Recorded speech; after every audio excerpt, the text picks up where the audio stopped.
What's up, 4A? Hope everybody had a good Thanksgiving. Kind of different in here. There's nobody in here, so kind of weird speaking to an empty class. But anyway, hope everybody's well, and hope to see everybody back here on Monday.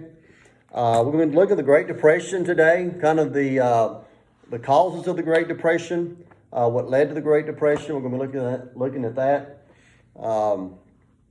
Big story, obviously, the cold weather. Supposed to be down in the 20s tonight, maybe a little bit warmer tomorrow, but tomorrow night we'll be back down in the 20s. Going to be chilly the rest of the week. Good chance of rain moving in late Wednesday night, Thursday night, and weekend's looking dry for the parade Saturday night. It's going to be chilly, so you'll need a jacket if you're going to be going to the parade or in the parade. And so today, let's look at the Great Depression. One thing that you need to know about the Great Depression, that it was from 1929 to 1940. 1929 to 1940 was the Great Depression. We're going to look at the causes. Of course, this slide says 1939. That's fine too if you want to put 1939.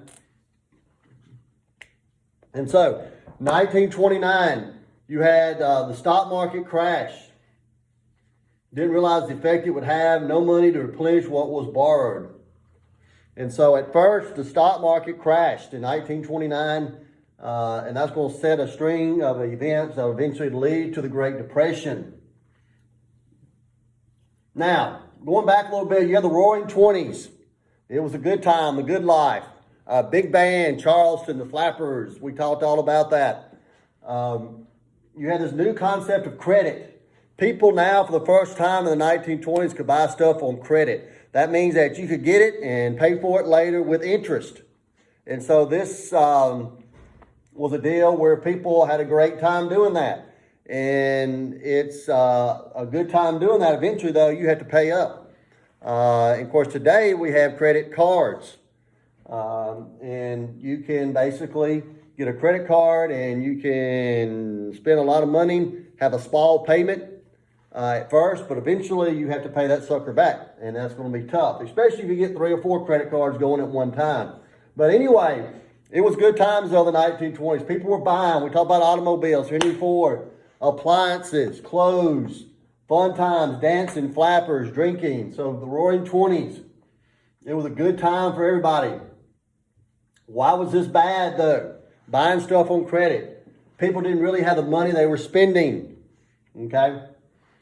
World War I, the United States was a major credit loaner to other nations in need. Many of these nations could not pay us back. So we loaned out money, okay, and countries could not pay us back. And on top of that, we're spending money that we don't have.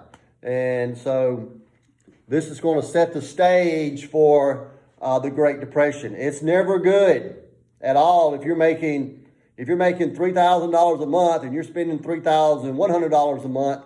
That's not good. You cannot spend more than you can make. Unfortunately, in the United States, you're allowed to do that for a time.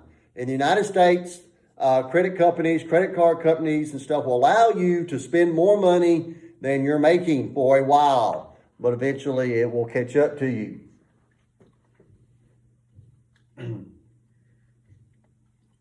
So, easy money, credit. Interest rates on loans were too low. Too much borrowing, interest rates and savings were too low. Too much spending. Okay? So basically, this sums it up. You had too much spending going on and not enough saving going on. All right? Too much spending and not enough saving. So these are all causes of the Great Depression. So, causes of the Great Depression. The first one, buying on credit. 80% of radios and 60% of cars were on credit. So that's the first cause the Great Depression, buying on credit.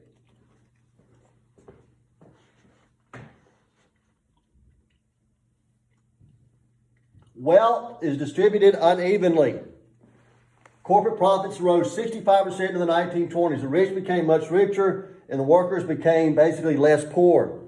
And so you had an uneven distribution of wealth, and that's a problem the United States has kind of always had.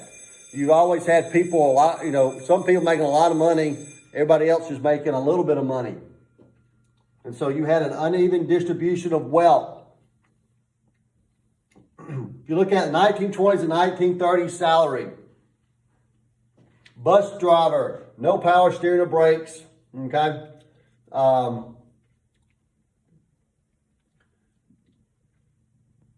You had a bus driver made basically 43 cents an hour, okay? Teacher made $1,227 a year, $1,227. Waitress made 20 cents an hour. A farmhand made 7 cents an hour, okay? Eventually, the United States will get what's called a minimum wage.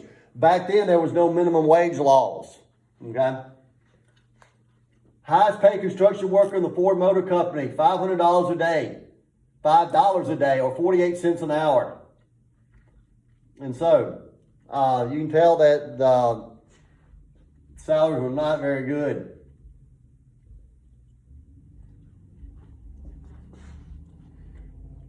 So uneven distribution of wealth, like I said, was another cause of depression. Many poor and very few rich. Workers earn so little they can't buy the products they produce. Wages were as little as 20 to 25 cents per hour. Even the best employer, Ford Motor Company, was basically a $5 a day shift from 6 a.m. to 6 p.m. shift. So there you go. Second cause of the Great Depression, uneven distribution of wealth. Richer got richer. Buying on credit. And then you have the stock market.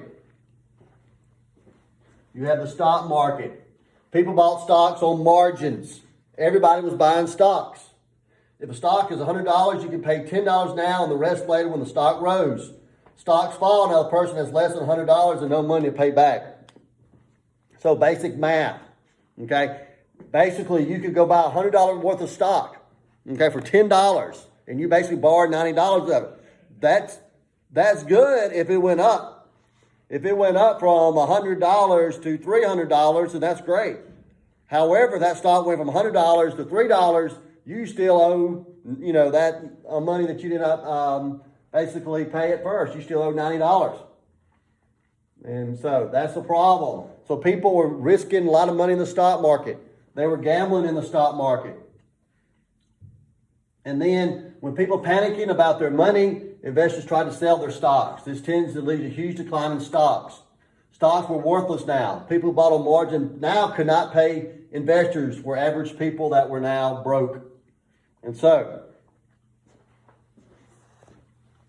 investors tried to sell their stocks all at once, and this led to the stock speculation.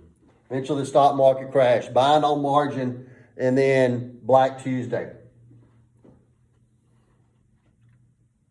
All righty. So,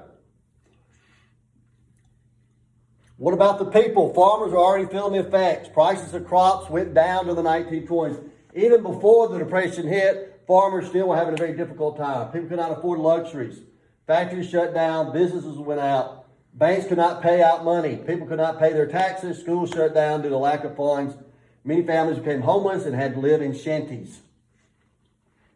And so, you had agricultural overproduction, increased technology, good growing conditions, supply greater than demand. This is probably the number one cause of the Great Depression, was overproduction.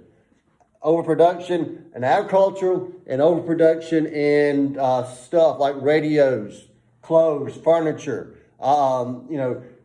Everything was going so good. The factories, farms were producing so much that eventually people couldn't buy it all. And so that led, is going to eventually lead to more depression, okay, and the Great Depression. So this is your causes of the Great Depression: agricultural overproduction, uneven distribution of wealth, buying on credit, stock speculation. And that puts us at about 10-minute mark in this video. So anyway, that's going to be it for today as far as the causes of the Great Depression. We'll be back tomorrow, kind of finish up the causes of the Great Depression. We'll kind of get into a little bit of Hoover tomorrow and exactly what Hoover was going to do. Hoover was President of the United States at the time of the Great Depression, but we'll get into that tomorrow. So y'all have a good day.